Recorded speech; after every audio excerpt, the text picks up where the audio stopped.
Thompson's there, Billy in. A goal, Chris Billy, Huddersfield Town. The most famous goal of Chris Billy's life. Is this the moment for Lee Fowler? It is. Take your place in Division 2, Huddersfield Town. Ruby and Steve Simonson's boots now. He's missed. Steve Simonson clears the frame of the goal and collapses in a heap of tears. Huddersfield Town are promoted. Mustafa Schindler has a chance to write his name in Huddersfield Town legend. And he takes that chance!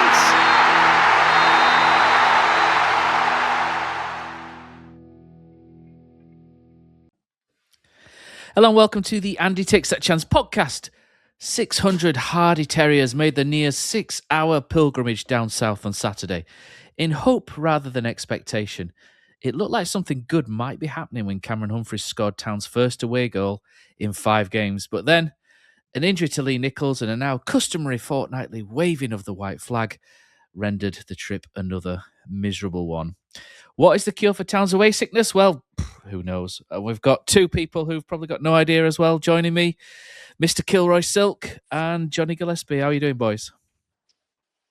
Very well, thank you.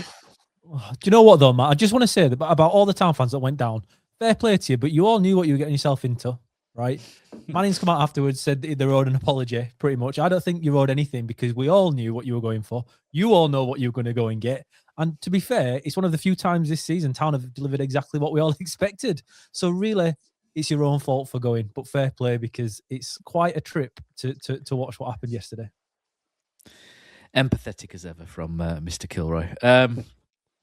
You can tell there I've only written half of the intro and then kind of winged the rest of that because of... yeah, we don't really want to chat about this, do we? Because it's Groundhog Day again. Town's team then, boys. The injury to Ryan Hard is another kick to the nuts, isn't it? We don't really know how long he's going to be out for, but it's just 3 years now of injury after injury. Nobody can ever build up any sort of form or fitness and without sort of going down and having some kind of issue. I mean, you could argue we knew what we were getting with Ryan Hardy, like you say, like going down to Plymouth. We brought him in injured. I think it's more of an unlucky kick against the bottom of the foot, isn't it, which has kept him out. Hopefully, it's not too long. I think did Liam Manning? Have I called him Ryan Manning already? But I think Liam, no, yeah, almost did. I think Liam Manning's kind of alluded to maybe an ankle Achilles thing as well. So that doesn't sound great, which means Alfie May comes in. Alfie May's struggled really up front, being the single man up there. But other than that, I think that's probably as we expected, Killer, the lineup. We expected the back 3, didn't we, to be quite defensive and Town just to try and keep Plymouth at arm's length. And to be honest, first 20, 25 minutes, they largely did that in what was a pretty dull game, I guess, in that period. Yeah, lineup is as we expected. It's a sad state of affairs that this is the case, isn't it? There's only 7 games to go, or 8 games if you include this one.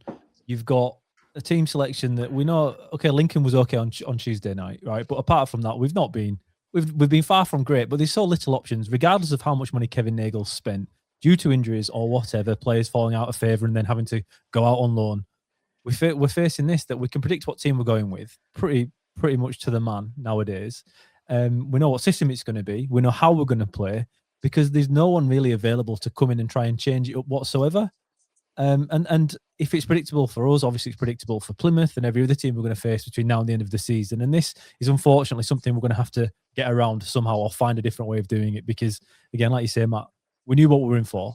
We knew what we were going to play. And indeed, that first 10, 15, 20, I think it's a stretch to say it was okay, Matt, because even that, I think within it, you could see the problems. You could didn't say it was sorry, okay. So I don't want to put words into your mouth. We've been criticised for that previously, just last week. So let's just be careful on that. Sorry, Matt, I apologise.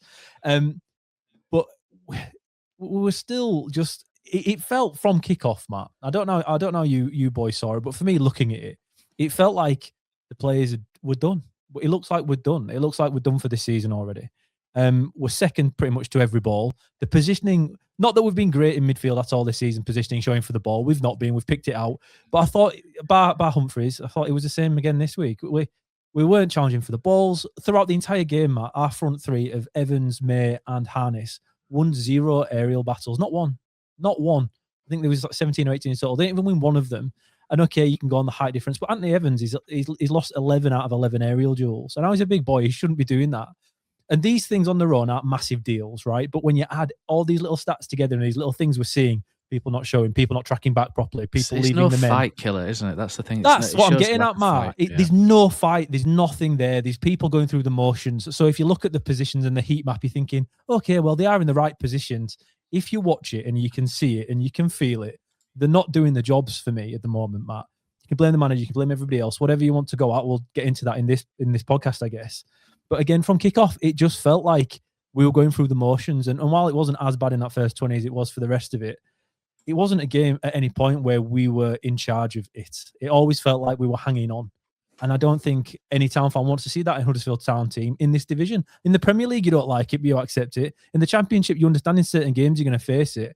But in League One, when it's happening as often as it is to us now, it's such a kick in the teeth to have to sit through and watch it. And I think from kickoff yesterday, that's how it felt, or to me anyway. Bit crap, Johnny? Yeah, I'd agree. And it's just like Groundhog Day from last season, isn't it? Same kind of different players, different manager, same setup, same county. I was at the Exeter game, roughly similar type of, I'm not quite sure when it was, but it was towards the end of the season anyway. And it felt very similar. Yeah, there's issues with the team. Yeah, there's gaps. Yeah, there's people trying to play a little bit out of position or whatever. But it's just that fight and desire and want. I think Killer's absolutely correct that when you, at this level of football, when you just that 5% off because you're not giving up as such, but there's either issues inside or you're just looking at a team because they're experienced players and thinking this is a team that's going to go anywhere, and they feel it and they know it. That couple of percent difference shows on a Saturday. And you look at a team like Plymouth, who want it on a crest of a wave, who are fighting, who come out of a situation that we're in, arguably worse.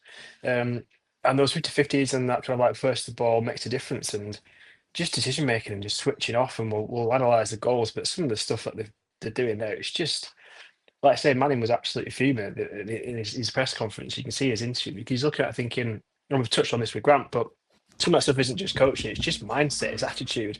And something which seems to be systemic for Huddersfield Town over the last few seasons with different players, that there's just like an ability just to give up. We get to April in Huddersfield or March Huddersfield and we seem to just give up, or the fight's not there, desire's not there.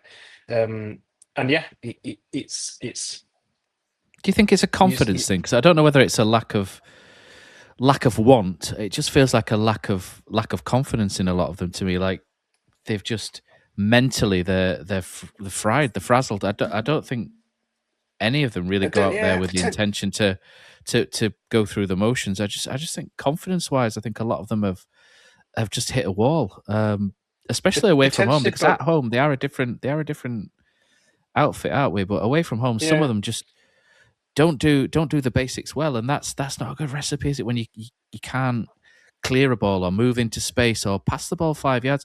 We saw Anthony Evans with that terrible back pass early on, and which Lee Nichols has had a good first start. 3 players have had a really good game. One of them, unfortunately, was Lee Nichols. But let's talk about Cameron Humphreys, because I've seen people sort of panning the January recruitment and saying every one of them's rubbish. I'll disagree on that, because I think now Cameron Humphreys has got up to speed. We have to remember Cameron Humphreys hadn't played all season. He'd had an injury. When he came in, he wasn't match fit. I think he was struggling for a little bit of fitness and form. But like Plymouth, he's kind of played himself into a little bit of fitness and form. And I know that's maybe damning with faint praise, potentially, and people probably won't want to see it because the team aren't functioning and playing well. But one or two elements within it are, and that's why we're in the top 9 as it is now. It used to be top 6 and higher. But I genuinely think Cameron Humphreys in the last 3 games has been head and shoulders above every other midfielder Town have got. Every other. You look at the statistics, there's more touches, he's tackling more, he's more tackles than Ryan Ledson by a mile in the last couple of games. He's tackling more, he's winning more ground duels, he's winning more battles, more passes, more accurate passes, more runs forward. He's pretty much running that midfield by himself at the minute.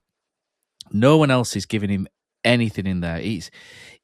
There's him in midfield and there's Murray Wallace, who's been an absolute rock at the back. Murray Wallace was good again, winning everything. He's taking elbows and kicks in the face and getting on with it.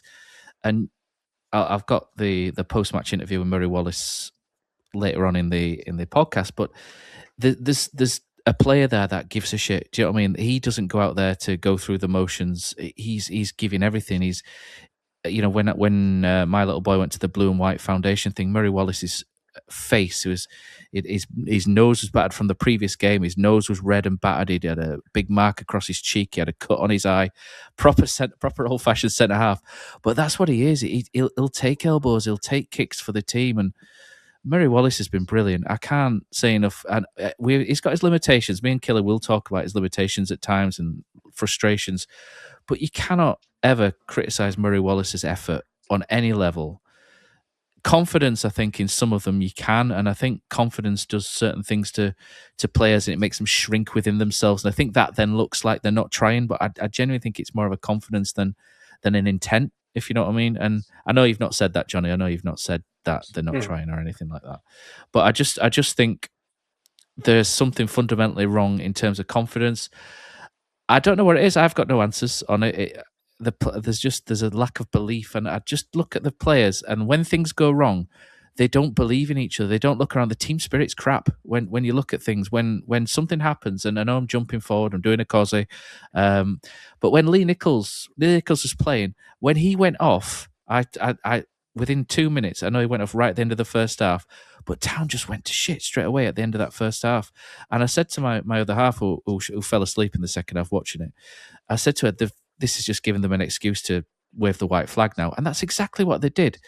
Apart from Murray Wallace and Cameron Humphreys, everyone else, white flag went up. And it's sad to see. And I don't think it's intentional. I think it's confidence. But, I mean, when they're professional footballers, it's hard to have that level of sympathy and empathy for them, because you pay money to go watch them, and you feel like you've been let down, and it's another game away from home where we've really failed to turn up, really, Johnny.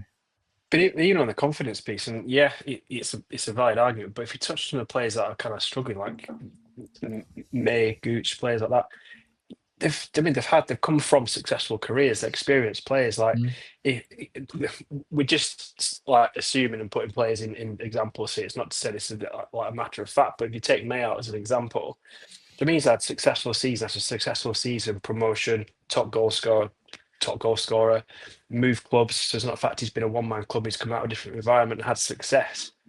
You got to think you've got to be strong enough mentally in the experience he's got to be able to be one of the people that rally people, not kind of just shrink and go lose yourself within 3 months of a career. Like Gooch, experienced pro, moved from clubs. He's just completely gone from. I remember he played I first watched him in the preseason game at Huddersfield. I can't remember who he played. It's Burnley. Start of the season, got the right season there. Also, absolutely world of a play. And then you compare that to what we saw on Saturday, and you've got Chicken comparing him to Edwards against Leeds, which is probably the worst performance we've ever seen from a Town player. It was bad. I thought it was good against Lincoln, in fairness to him. I thought it was really good for 50 minutes against Lincoln, but he was really poor against Plymouth. But it's a strange one, isn't it? Because he's gone from being good against Plymouth to just everything going wrong for him. Good against Lincoln, and then everything going wrong for him down at Plymouth. And it's just symptomatic of Town at home and away. Town have lost 2 games at home all season, and away from home, we can't string 2 passes together. It's bizarre, isn't it? I mean, nothing changes there apart from the grass on which you play on, and Plymouth's pitch is every bit as good as ours. There's no issue there with Plymouth's pitch, like maybe we could say against Port Vale, but it's just, you can argue it's less pressure as well, because with the home fans slightly. I think that's it, Johnny. I think that's it. I don't think it's fair to say it's just confidence issues, Matt. I don't think that, because I think when you're not tracking back because you can't be asked, that's not confidence. That's because you can't be asked. And now Harness can't be asked. Harness yesterday, Ledson was not tracking back properly. And if we go through the goals, you can track a corner take. Are we not bothering with Anthony Evans on the corner? He wasn't that long into the game. I know we're skipping the agenda here. We ain't got there yet. There's people not doing the jobs, or that isn't just a confidence issue. Misplacing passes, confidence issue. I actually think the biggest problem this team has is they've got no belief in themselves because they know they're not good enough. I think as a team, so it is a confidence issue. I think we know as a team we're not good enough, right? So what happens is if you're ahead or equal, it's fine. And as soon as a goal goes in, as soon as you face a bit of an uphill battle, we don't have that belief in ourselves, Matt. And that's fine. That's the confidence issue part. That makes it hard, and that's why they fall out in moments. But again, that still doesn't mean you don't track back. But it's also a bad team spirit as well. That's another thing I mentioned. I think the team spirit that is wrong. something that's a confidence issue. Absolutely. And I think that's something that's a confidence issue and that has to be shifted. But I think the fundamental issue we have is the players know they're not good enough. They know they're not good enough. And I think when everyone keeps saying, the squad is good enough, but they're underperforming, they're doing this, they're not underperforming. I actually think the squad is the issue, that it's not good enough. And no matter what manager would come in, no matter who had been here following the signings in the summer, it wouldn't have worked up until now, because this squad has such huge limitations, as shown by Plymouth's front four. Honestly, they have Peppel, Asina, who was unbelievable, Owendale, and they have Ronan Curtis, was it? Without the front four, like in a 4-4-2?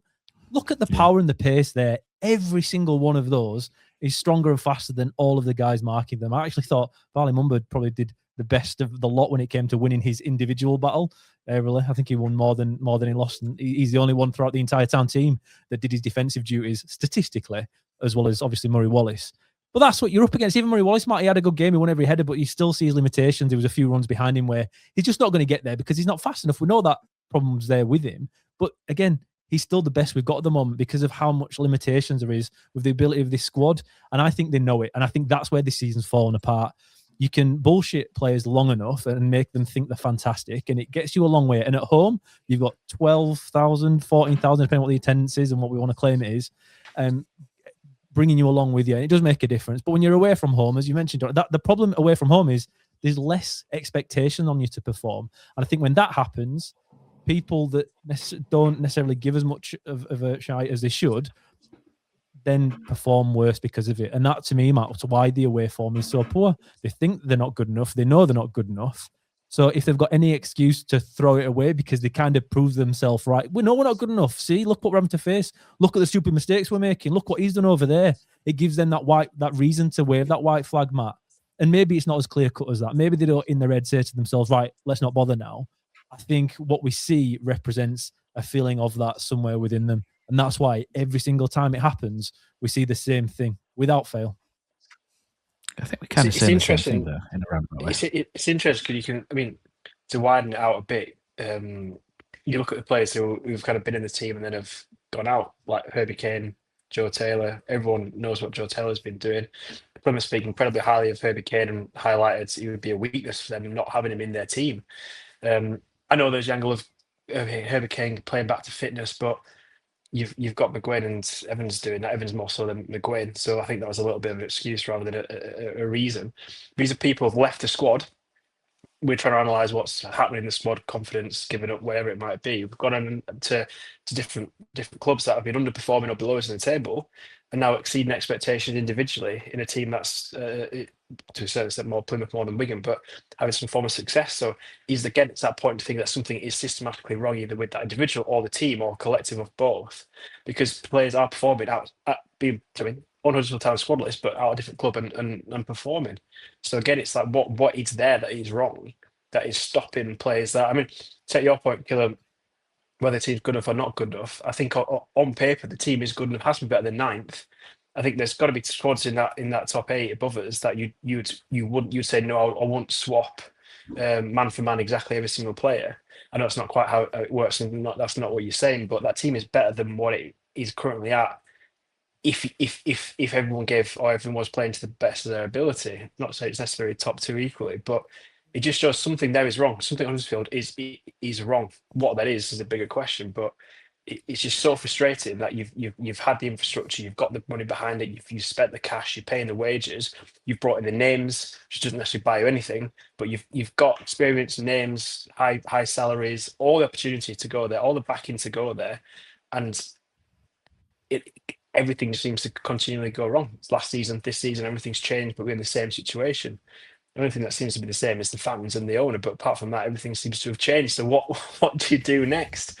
But yeah, behind closed doors, bring back COVID behind closed doors. Yeah. I think that's interesting because this is literally 3 years in a row. Town have self-combusted at the same point every season, and like I said, different players. I think under Andre Brighton, right? it was very much the players were blamed. He was saying how unprofessional they were and things. And we heard stories about what a knobhead Jack Redoney was, what a knobhead Sorba Thomas was, etc., etc., etc. You hear all these little whispers and whatnot, and paraphrasing them, not directly calling them knobheads, but you hear these stories, don't you, from what comes out. Last year it was the players don't care, they're all out of contract, they don't give a crap anymore. I mean, I didn't really buy that. I still feel if you treat them, if they're treated properly and if they're motivated, they'll still do it, because there's nobody's going to get a better contract by playing crap in the last 3 months of a season. So I never really kind of got that. I always thought there was another side. And this year they're all in contract, so you can't use that excuse again. There's just something fundamentally wrong with the culture of Huddersfield Town, whereby every young player seems to want out as soon as he steps foot on the grass at the stadium, and then every player seems to just not phone it in at the end of the season, but just seems to dip alarmingly. I don't know what it is, and without being behind the scenes and seeing it, we can only sort of have wild guesses, can't we, as to what it is? And I don't really want to do that because I don't know. So, but it's so frustrating as a fan to just get to this stage of the season. The new season tickets are due to be announced, etc., and Town just play appallingly, don't they? And it doesn't make you want to go next season. It doesn't motivate you to go next season. It doesn't make you motivate to go for the rest of this season, but we will, because we're idiots. It's just, we're just at a loss, basically. At this point, you're at a loss and just going, I just don't know what's going on here. So maybe we'll just talk about the goals and call it a night, because Lee Nichols, like I say, was playing well. On comes Triple H in goal. Failed to show his pedigree, didn't he? Killer, etc., etc. Crap jokes aside. He came on. He's had one game in a year,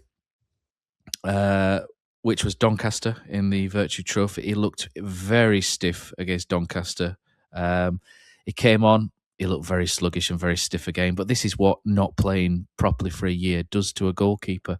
And this is kind of a criticism I had a few weeks ago, in that Huddersfield Town tend to have really sort of... When Huddersfield were doing well under Dean Hall, they bought players on the up, young players, 22, 23, that were on the up.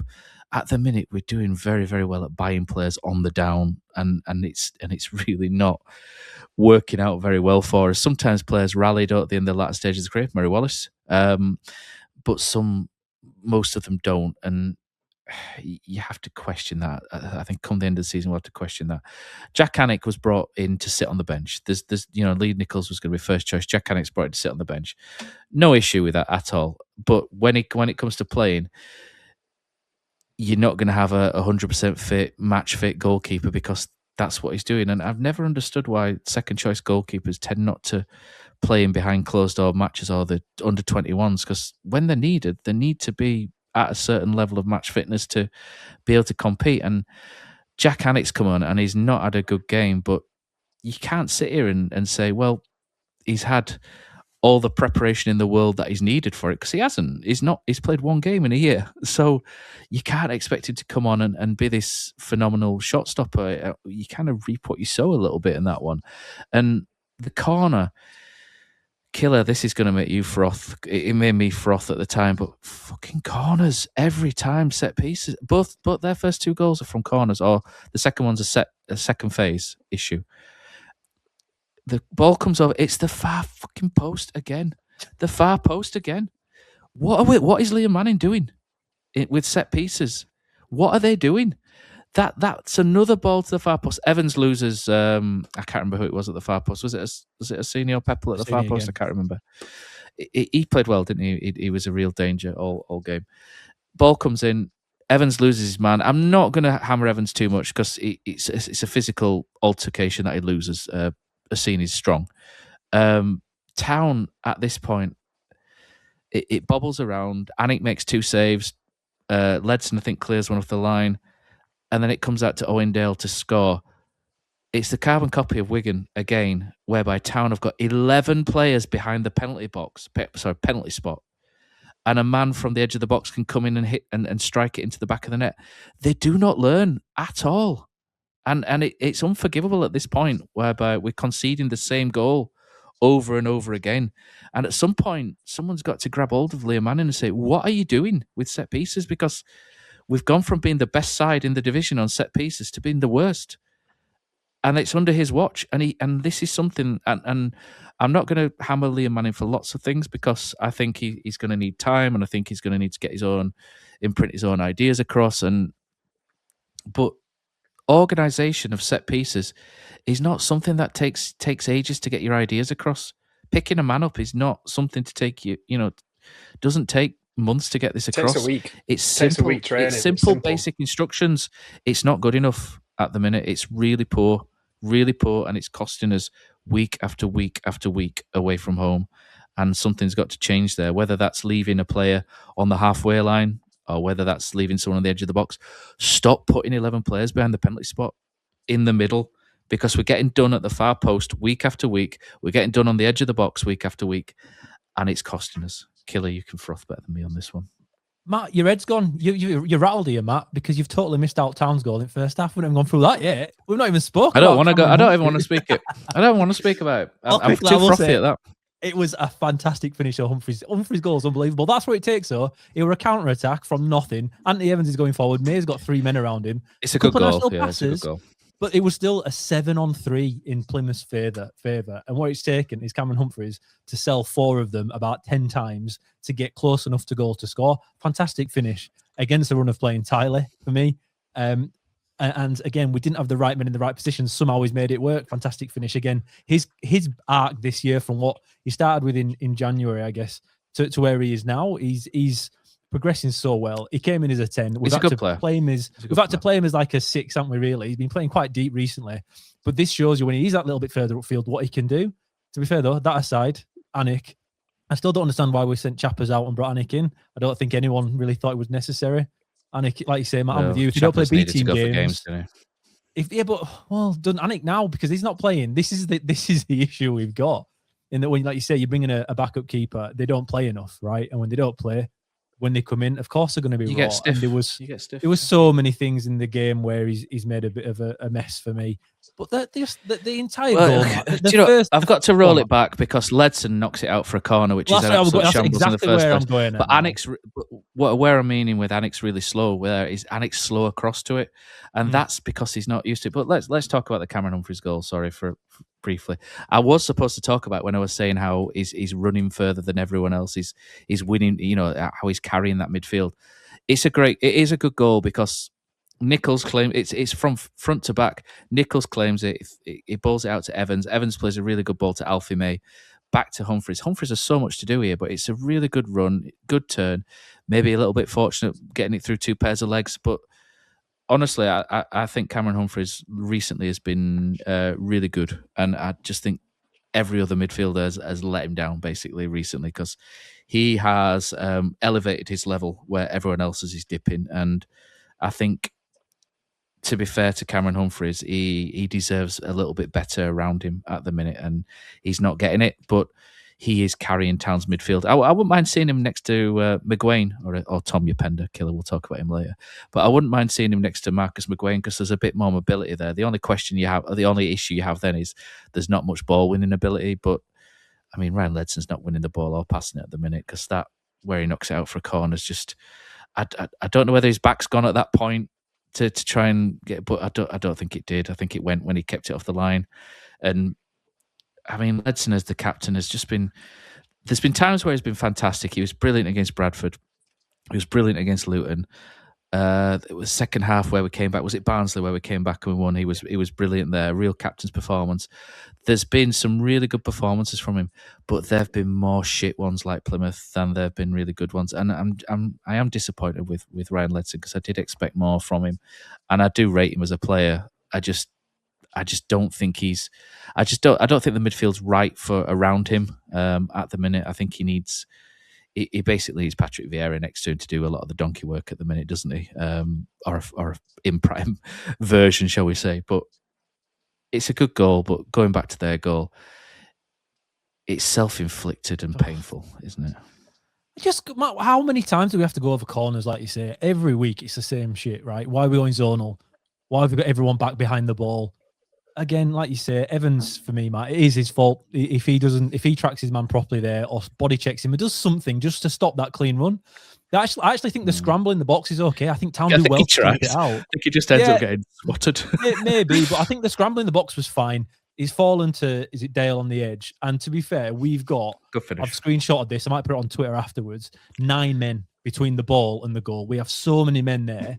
Realistically, it should take a block and Town should have done the job. The problem isn't getting out to that shot to block it. I think we did the best we could. And realistically, I think if you play that back 9 times out of 10, it hits somebody and goes wide or and goes out of the way.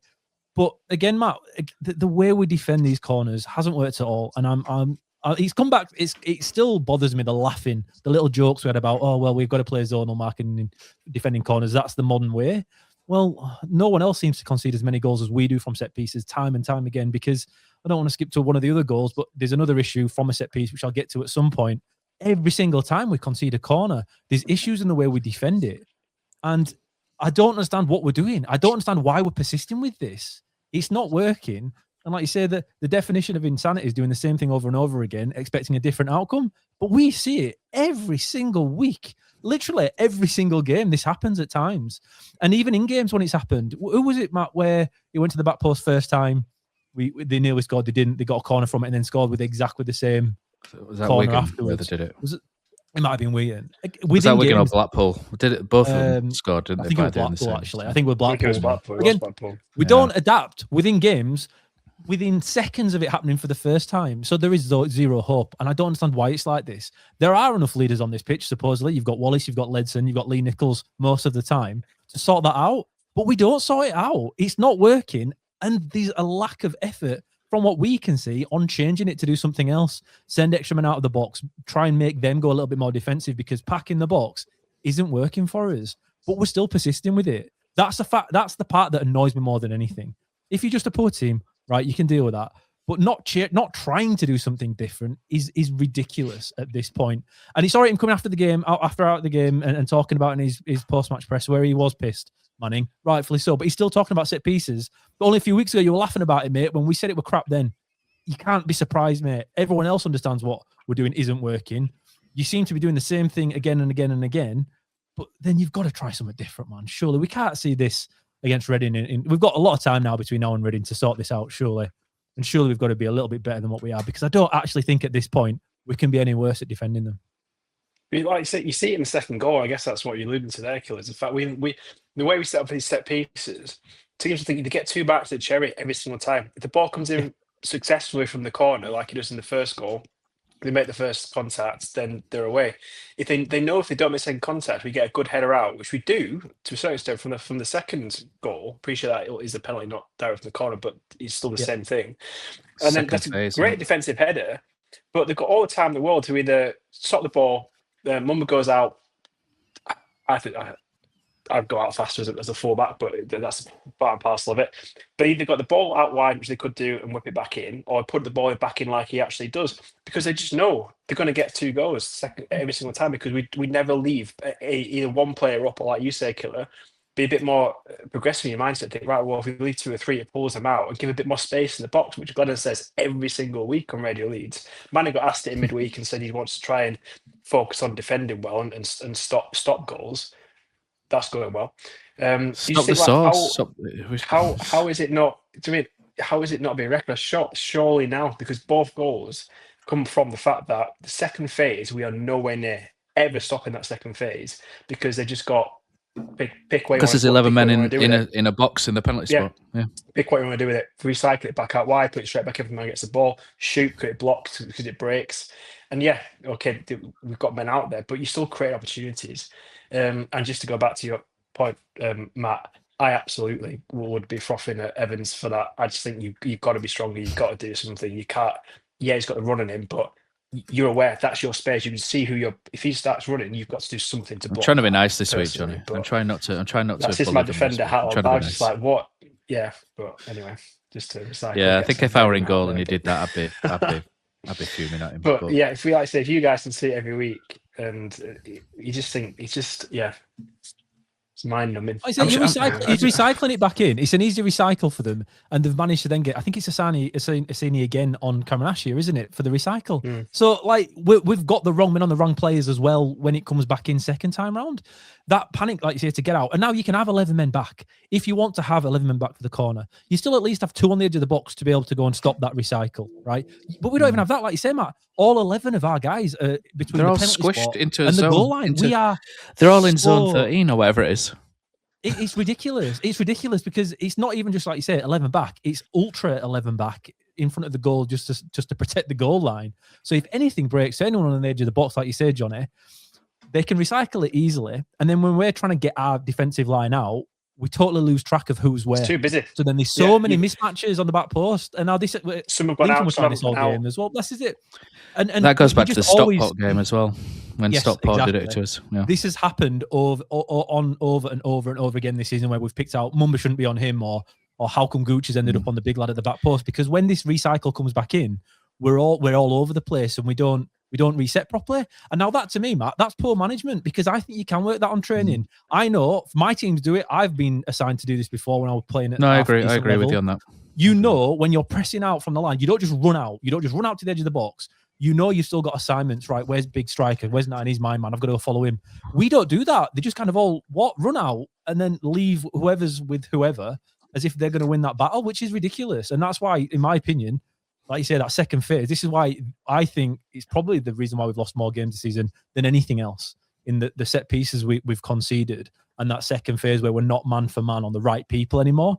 It's cost us so many points this season. And looking back, when they break it down, they'll surely have to pick this out. And maybe Manning is finally seeing that that's the issue, but it should have been seen and solved far long before. I mean, if 2 idiots like me and you can see it months ago, then.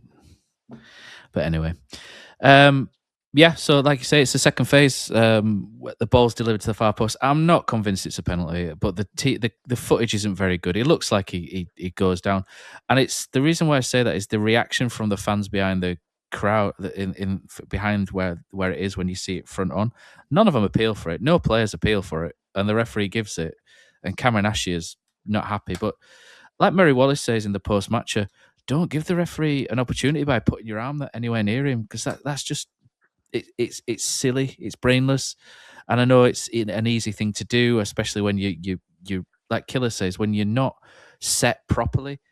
You're panicking and you do silly things, and that's exactly what he's done. And you can blame Cameron Ashier for the foul, or you can blame the really poor defensive structure and setup for making players panic and do things that they shouldn't be doing. And like Killer says, should Ashier be there? He got brought on up front, didn't he, to go 3-5-2? He shouldn't be there. It's just a complete mess. Did Lee Nichols bring the guy down for a penalty in the first half? I thought Nichols got the ball with his other arm.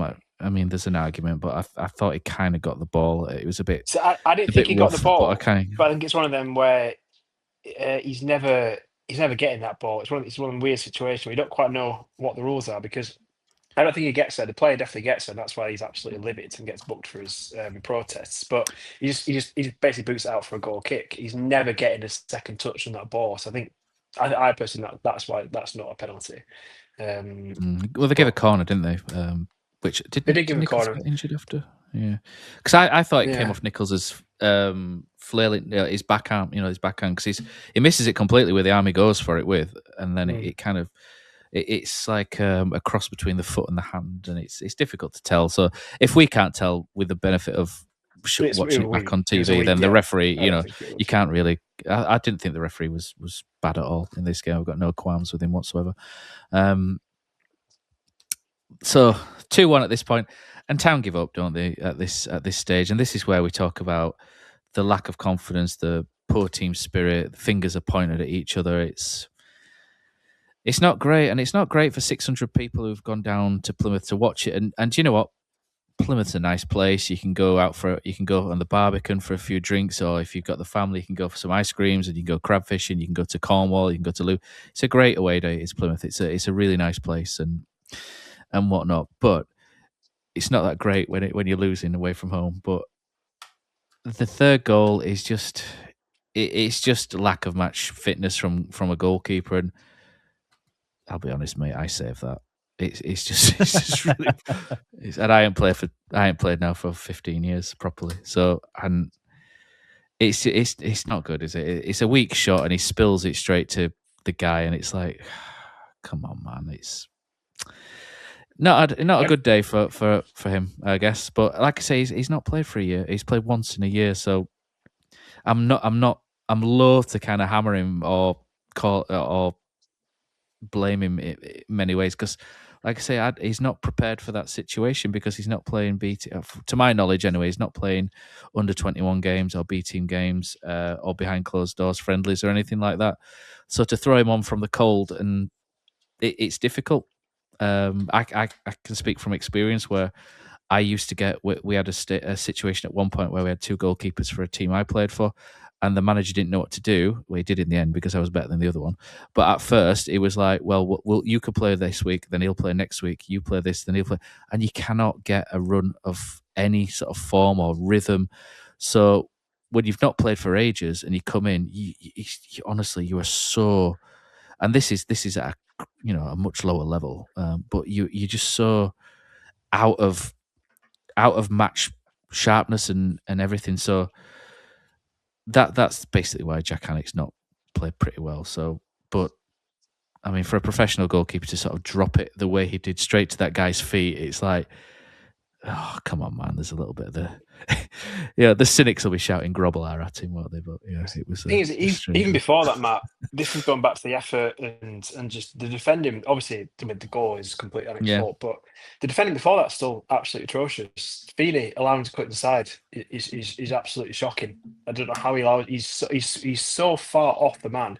He's nowhere near making an impact and making the ball. The guy can just cut inside, turn, pick a pass out without having any form of impact from Feeney whatsoever.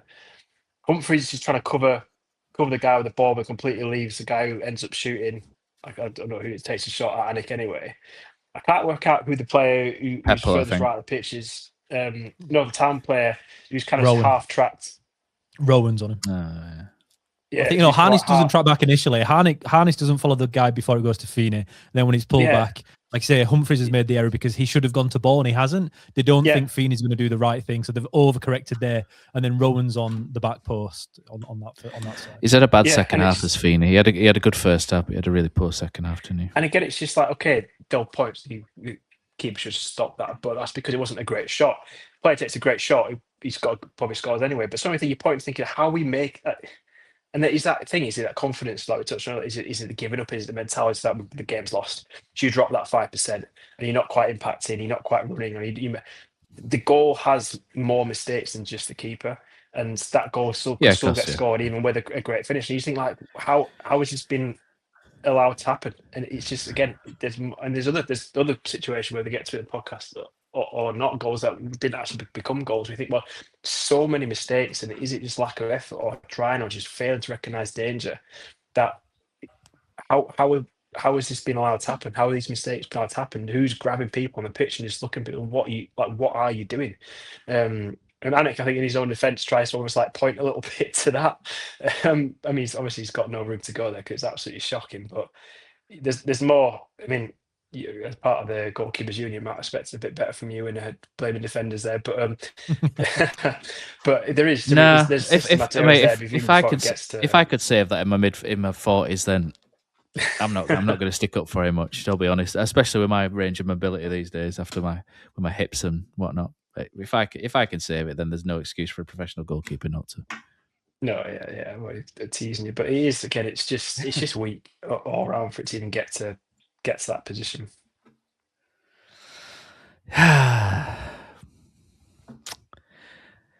What do we do next, eh? I mean, I think Jack Watmore's got to come in, whether he's fit or not, at some point for me over the next week. I think the more leaders and experience, the better for us at the moment. I think he might, you cross your fingers and hope, but I think he might potentially add something. But you don't really want that lack of speed, do you, in a back four between Watmore and Wallace either, but because they're both going to sit on the camp on the edge of our own box, aren't they? Because they'll get done behind. So it's a difficult one to get the balance right, but I do want to see Jack Watmore again because I quite liked him before he did his calf. Speaking of defenders, Murray Wallace was quite upset. I thought it was quite a good interview with Murray Wallace. It wasn't a media trained one. It was refreshing. It was honest. I like Murray Wallace. He's just a bloody good bloke, isn't he? Who does give everything with what he's got, and he gets the most out of his abilities. I think is where I'm trying to go with that with Murray Wallace. And Liam Manning was upset, saying it's the worst performance since he joined. I'm not sure it is, Liam, to be honest. I'm really not sure it is. I thought Wigan was as bad. I thought Port Vale was bad. There's been a few now that have been really bad. And did Lee Grant have this many bad games? I'm not sure he did, in all honesty. But that's now 18 defeats in Huddersfield's last 26 away games, going back to around about this time last year. It's a horrible record, isn't it, away from home? A really honking record. 18 defeats in 26 League One away games. It's bad, isn't it? It's really, really bad, and I don't know how you rectify that. We thought we cracked it, didn't we, at the start of the season when we went away to Reading and we won, and then very, very quickly we realised we hadn't, with a 3-1 loss to Blackpool, then Barnsley, then Bradford, and then we just thought maybe we just cursed against teams that start with B, Burton. But away from home, we've just been really, really bad, and I don't know what the answer is. Apart from them playing better, but is it lack of leaders? I'm not sure it is. There's plenty of players out there that you would class as leaders, and there have been on the pitch in that time. A lack of athleticism, yes, I think so. I think we struggle to get up the pitch. I think we struggle to counter-attack. I know we scored a really good counter-attacking goal, but I think athletically we struggle. I don't think when Murray Wallace plays at the back, I think that leaves a big gap between defence and midfield because he does drop deep naturally. You would definitely need athletic box-to-box players to be able to cover that distance. We don't have any, apart from Cameron Humphreys, who's just recently started doing that because he's got up to match fitness. Up front, we can't hold the ball up because Alpha May can't do it. Ryan Hardy can't do it. Bobby Wills definitely can't do it. Dion Charles can't do it. Marcus Harness can't do it.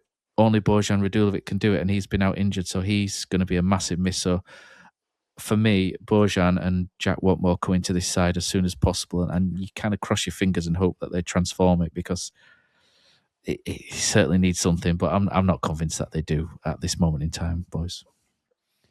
I think something else, just to add to that quickly, Matt, I like to look. It's just, we've got a couple of players that potentially do it now and players that have been out, but just people get comfortable holding the ball players in the midfield. How many years have we been saying that? Players who can, again, it's League One level, but you're only playing against League One level.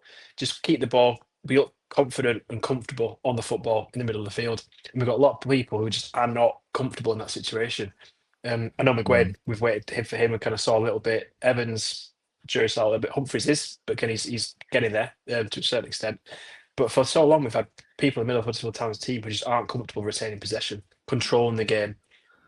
That kind of like Moyes kind of player, and this to add to kind of like the gaps we've got, as you've touched on. I think that's a massive one. We just don't have players who are comfortable, can control it, and that goes back to that confidence. You've got a midfielder who can control again a little bit. That's a little bit of pressure off other players who could just have a bit of a breather. There's not like constant pressure. The ball's not fighting at them, and they lose it. They've got to turn around. There's just no one to pass it to, or they're running, or they turn back and have to play it backwards. Just someone who's controlling to keep that kind of possession, just be calm in midfield. Who's not a Kasumi or not a Ledson. We can play alongside a Kasumi or a Ledson and control that. That's a massive gap. And again, we might have had that in Miguel. He's not been there. But I think it's something else where we just fail so massively in midfield to control a game of football. And so often we sit and play, it's just look at teams who can play quick, easy passes around us, thinking, why can't we do that? Why can't we do it? We've not done that for years. No one runs off. We've been saying it for weeks. No one runs off the ball, or no one runs off the man in possession. That's another thing. So it just goes backwards, which I think is partly the lack of athleticism and maybe lack of wingers as well, because we've not played a winger since we got rid of Salbert Thomas. So that's another sobering thought as well. You can round us off on that, Killer, and take us into why can't anyone else above us win? Just put us out of our misery, please. Just win some games and put us out of our misery. Bradford are worse than us away from home. Bolton lost to Port Vale. Stockport didn't win. It'll come soon enough. Reading have got 3 points coming a week on Friday, so they'll start being a gap at some point, Matt. It's fine. But back to Just the point, put I us out of actually our think misery. That's it. if teams We'll go and played beat this- Reading. We'll go and beat Reading. No, And then Johnny, we'll don't give us lose that after fault. that. Johnny, Don't stop start. giving that false hope. No, I think if teams actually played us at the Gal Farm, at the ACU, the way they try and play us at their own place, we would be much further down this league. I actually think the only reason we're as high as we are now is because teams over-respect us and they come and play us and sit that little bit deeper so we can naturally move the ball forward a little bit easier because, again, they don't over-press, they don't over-commit men forward.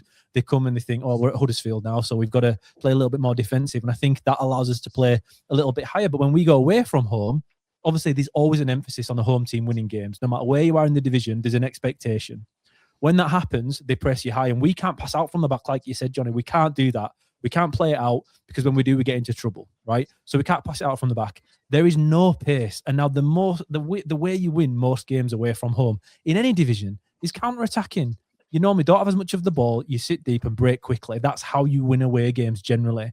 We have no pace. We also have no strength up top, bar Bojan Radulovic, like you said, Matt. So we've neither the pace, we don't have the height, and we don't have the strength.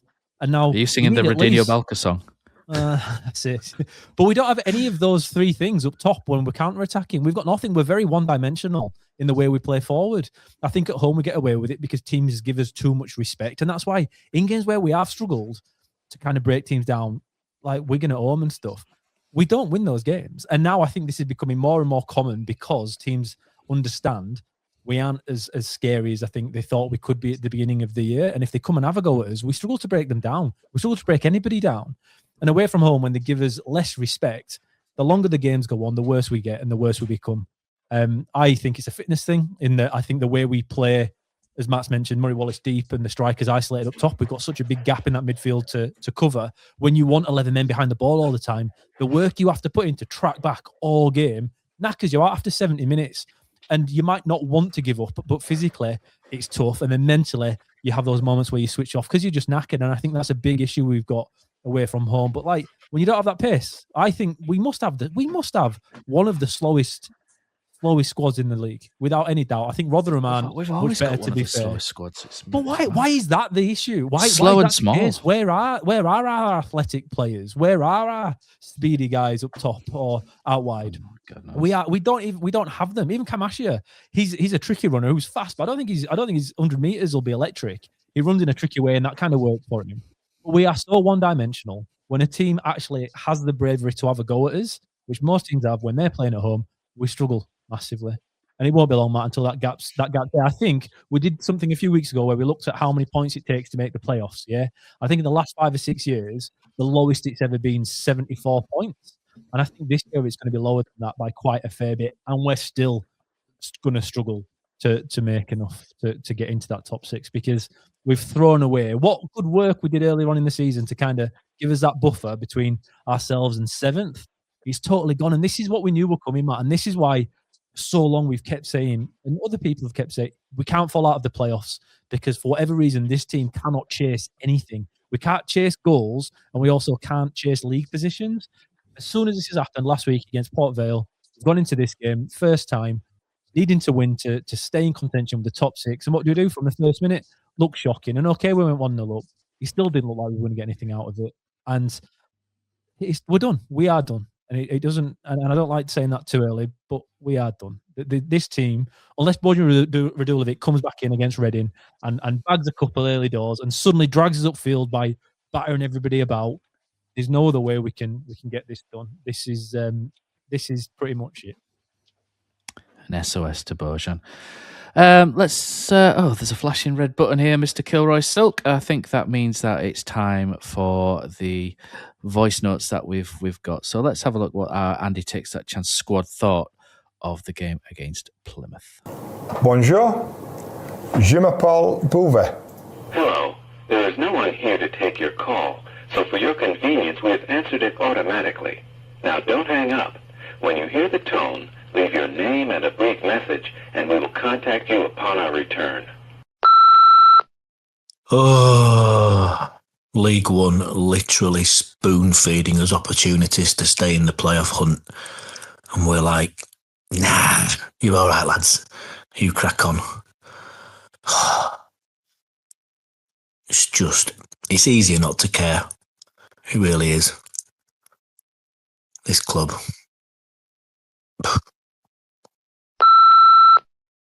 We're calling from Manchester here. Yeah, not surprised by that performance. We've been playing horrendously for weeks now. We showed signs against Lincoln that we might be okay, but then, we can't defend set pieces, which is an ability that Manning and his coaching staff seem to have coached out of our team in recent weeks. So, great work. Speaking of his coaching team, question the appointment of two people whose only qualification for the job appeared to be that they were both from Huddersfield. Seems to be something that the club loves to do, that appoint people that have got a link to the club or a link to the town without them actually being the best people for the job. I think a lot of this, look, I'm very much a part of the 25% that are going to question Kevin Nagle, because since he's bought the club 3 years ago, we've gone backwards. We are in our worst position since Ken Davey owned the club. He can fire all the CEOs and directors of football and everyone, but ultimately he's part of the decision making. He's accountable for all of this. And yes, it's very easy for fans on social media to say, well, you put your money in. But obviously there aren't that many people that can afford to own and buy a football club, certainly less so from a town like Huddersfield. He is ultimately accountable for everything that's going wrong. These are a result of the decisions that he's made from his muddled thinking. And if he doesn't arrest soon and we don't turn this around, then I really do fear for where this goes, because this has got serious Chancery vibes for me. At some point or another, he's going to get fed up of chucking his money at this bad investment that's showing no signs of turning around. I'm really worried about where we go in the future. But in the short term, I've not got a lot of faith in Manning's ability to turn this around at the moment. I'm not seeing an awful lot of signs that he's willing to sort of change how we play and get us to do some of the basics better. And I think that come Good Friday, our season gets nailed to the cross. Hi all. Not going to talk about the game because I didn't watch it because my daughter was playing at the same time. Disappointing result, and it sounded like a crap performance. But I just think everyone's crap in League One. Everyone in the playoffs is inconsistent. We're still in with a shout, and that's not because we're good. It's just because we're the same as everyone else, just in and out of form. Like, we probably might not do it, but let's not give up hope. We can. And other teams are going to give us the opportunity to get in there. So, up the town. Malcolm Mergatide and Martham Road here. Sorry I didn't check in with you last week, lads. It's not that I didn't watch the match, it's just I was away in Bangkok on a bit of a prosy holiday. And I tell you what, I wish I was with Chantana this afternoon rather than watching that bloody shite down at Plymouth. Freaking hell, it's diabolical, isn't it? I know we somehow managed to get to half-time, a goal to good, but bloody hell, we were just there by the grace of God. Lee Nichols committed GBH in box and got away without giving a penalty. And every single player just walloped the ball out of play. We couldn't pass water, some of this frigging mob. I thought it summed it up for his early doors when Marcus Arns tried to do a drag back on, just off at halfway line, and it went out for a bastard corner. But summertime going to froth, lads. I've heard you frothing over week, and I'm going to froth like friggin' nobody's business.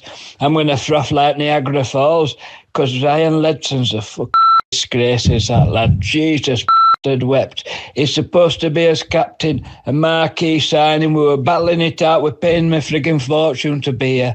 And he's just shit. He's absolute bloody shit. He summed it up first, your first couple of minutes at second half by just putting a pass out for a corner. What's that all about? You're supposed to be showing other lads how it's bloody done. I seen Sean Rowan. Sean Rowan was looking at him saying, calm down, calm down. I'm thinking, if Sean Rowan's telling you to calm down, that's like Jeffrey Dahmer telling friggin' Peter Sutcliffe to fucking rein it in a bit. Do you know what I mean? Sean Rowan's one of the worst passes I've ever seen in my bastard life. That goal and all.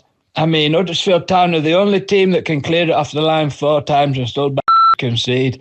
It's a disgrace. Second goal, I didn't think it was a penalty, but it evens it out for Lee Nichols walloping their player in first half. And third goal, well, Jesus Christ, I tell you what, Matt, I'd hate to be you right now, I think Chris Markham's going to be a great sporting director. I honestly bloody do. But this January's not gone well, and you know what our town fans are like. They'll be getting into him. They'll be saying Ballymumba shite, Joe Taylor scored 500 goals, and friggin' Jack Alnwick couldn't catch the bastard cold. And then bloody hell, how'd it game end? Friggin' Dion Charles trying to tackle Marcus Arnott, and then Plymouth nearly broke away and scored a fourth. It's an absolute disgrace. It's an absolute friggin' disgrace. Stop the count and leave off. Bye. The mailbox is full and cannot accept any messages at this time. Goodbye. So thanks there to Malcolm for taking notice of me last week, asking for a reduction in the swearing on the voice notes, but never mind.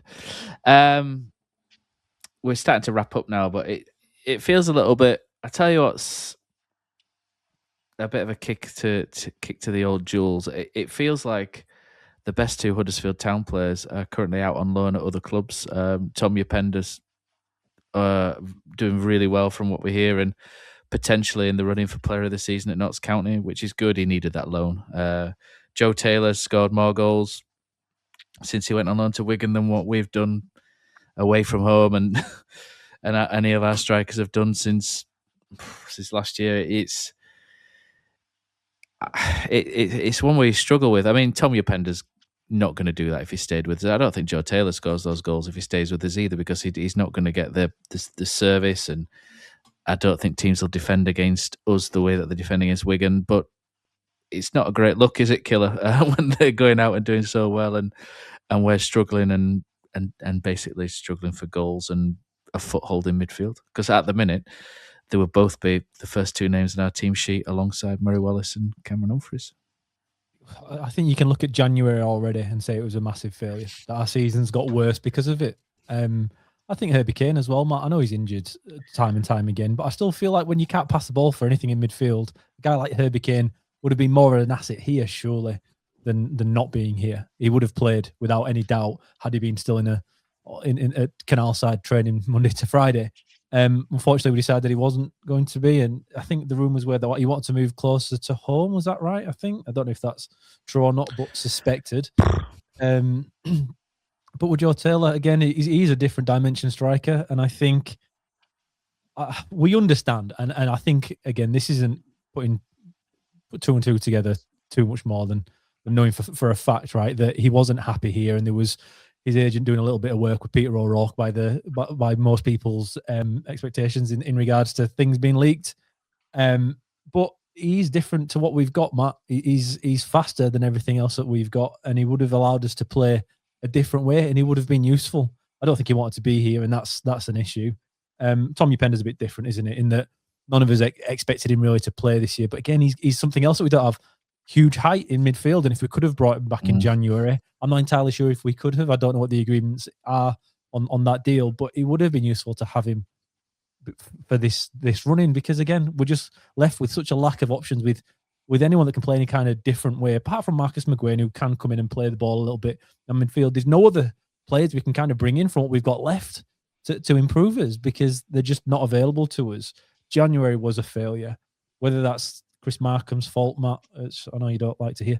I don't think it is that either. I think this is a mess elsewhere. And I don't know how they're going to sort it out. But you're right. The form of our players when they go elsewhere is something that's frustrating, because, like Johnny said earlier, they can't do it for us. And teams do play differently against us. I get it. But why have we become some sort of graveyard for anybody who's had good form elsewhere?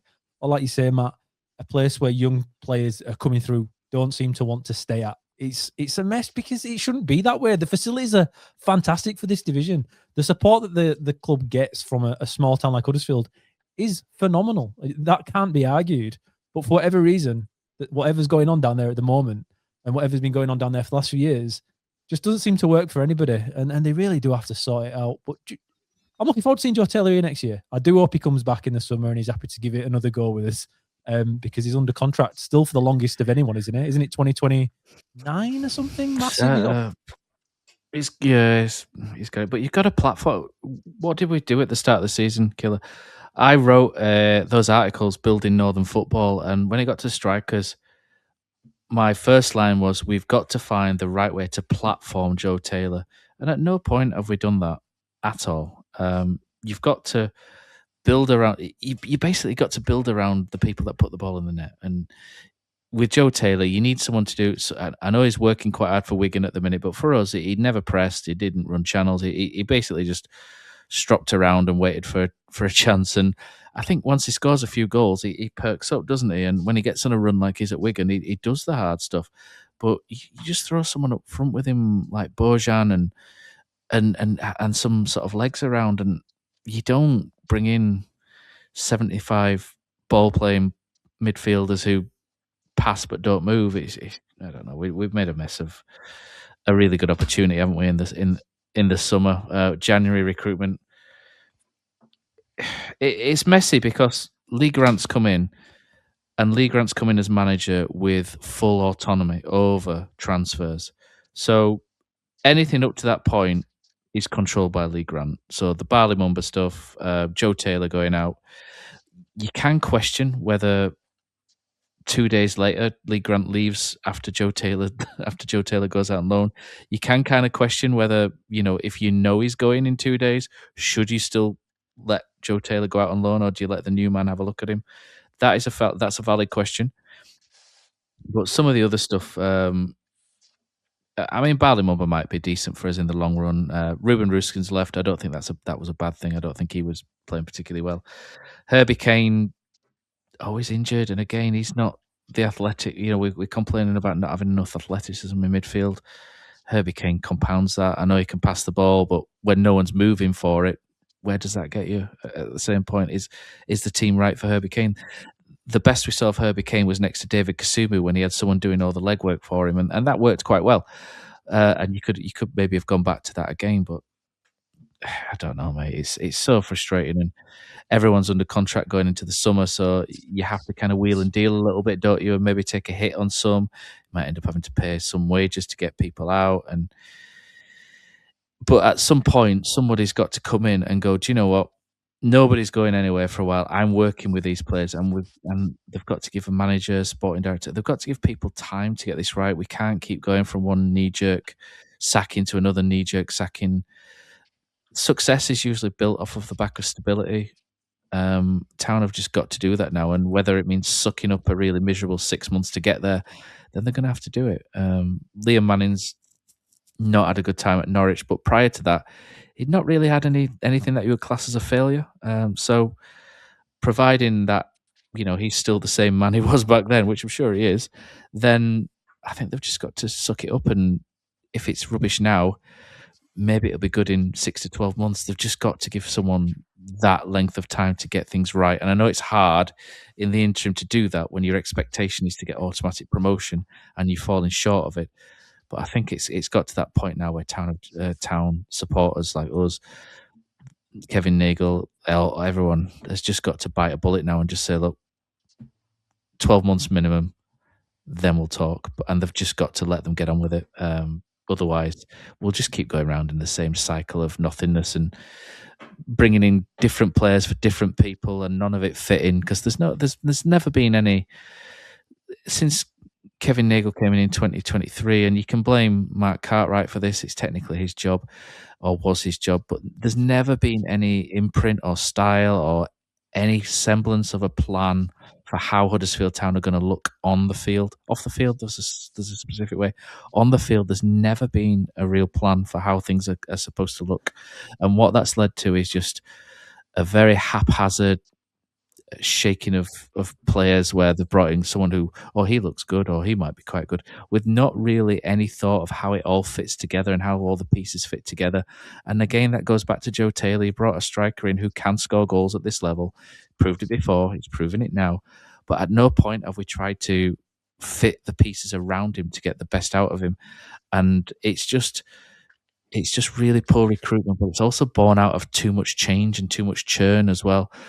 Too many manager changes. So I think, to be honest, they've just got to bite the bullet and let Liam Manning work on it. And it might look miserable for 6 months, and we'll complain about it like we always do. But they've just got to be strong enough, haven't they, on the board, just to ride through with it. And, in 2 years, maybe we're still in League One and we've never hit the playoffs. And at that point, you have to say, look, it's not worked. Maybe change is due, but you can't expect people to work miracles inside 6 months every time. It just doesn't really happen unless you bring in a Neil Warnock type character who's completely out of the box, and there aren't that many of those around. So for now, we've just got to work with what we've got and be consistent, and maybe it's the instability around the place, Killer, which causes people to want to leave because everything constantly changes. So I think we need stability now, and whether that's exciting or whether it's gives you that dopamine hit of something new, it doesn't matter. We've just got to grin and bear it for now, and hopefully in the long run it'll work out for us. The only thing I'll say quickly, just on going back to January's point, Matt, if you and the Joe Taylor and the Herbie Kane, which we touched on earlier, and you look in hindsight, is a wonderful thing. But I think if you looked on paper in Grant's eyes, who obviously made that decision, you've got Kane coming back, and you could get Humphreys in, and you're swapping that wage out. Would you pick Humphreys? Would you pick Kane? You've got Taylor. I completely agree with you. There's got to be work done. You've got to sign a player and enable them to be successful, which obviously we've not done. But then you've got an option to get Hardy. Do you let Taylor go to bring Hardy in? We might well have pushed the green light on both of those decisions. So just again, I'm not saying I agree with it. And every time I look and see Joe Taylor scored, I'm frothing sat there. But just as a devil's advocate position, if you think you made those two decisions, if they're kind of like in tandem, a lot of fans might have made that as well. So I guess to give the club a bit of a fair situation, that might have been behind closed doors as well. Yeah, do you know what? I think if you'd have asked any Huddersfield fan, would Joe Taylor go out and score 9 goals in 13 games, whatever he's done, I don't think anyone would have thought he'd have done that at all.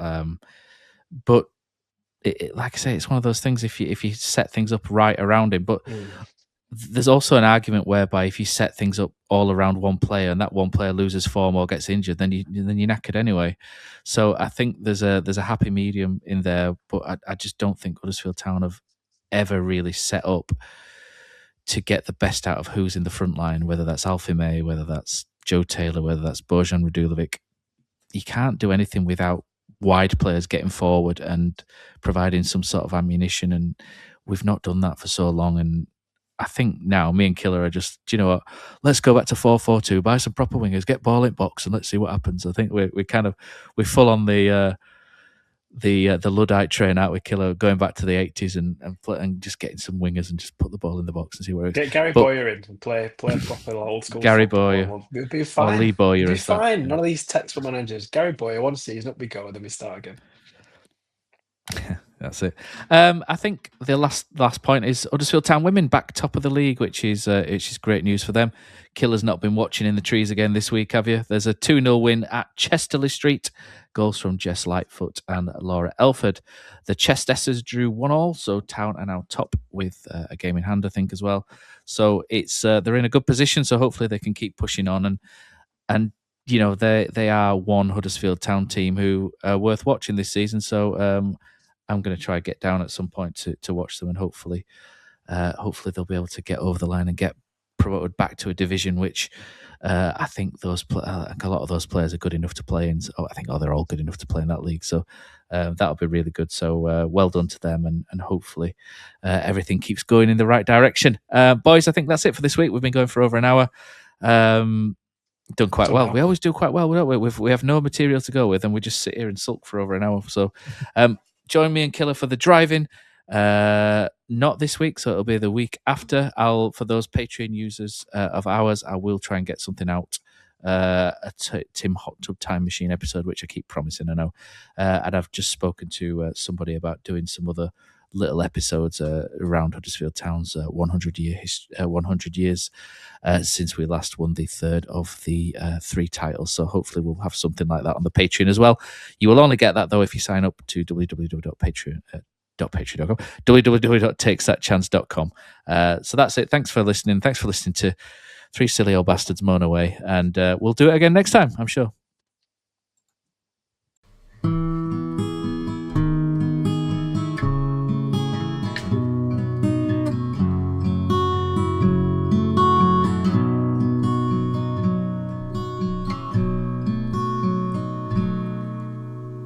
There's a team that is dear to its followers, colours are bright blue and white. They're a team of renown, they're the pride of the town, and the game of football is their delight. And all the while upon the field of play, thousands loudly cheer them on the way. Often you can hear them say, who can beat the town today? And then the bells will ring so merrily, and every goal shall be a memory. So town, play up and bring that cup back to Huddersfield. So town, play up and bring the cup back to Huddersfield.